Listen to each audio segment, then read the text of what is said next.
In today's video, we are going to show you how to download and install the FireFox app in your device in just a few simple steps. Let's begin. Now, the first thing that you need to do is open your browser and type in Mozilla Firefox and go to the official website, because here, if you are using an Android, you can simply get it on Google Play, which will forward you to the Google Play Store.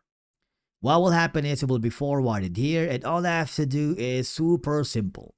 Okay? Click the install button and just follow the on-screen instructions.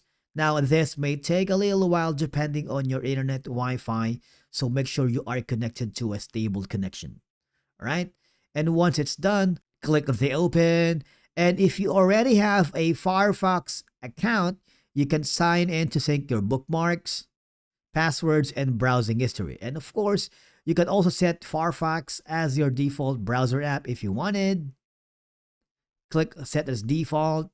And basically, that's it for today's video. Now you have successfully downloaded and installed Firefox on your device. It's a fast, secure, and built by Mozilla with privacy in mind. Thank you so much for watching. We will see you again in the next video.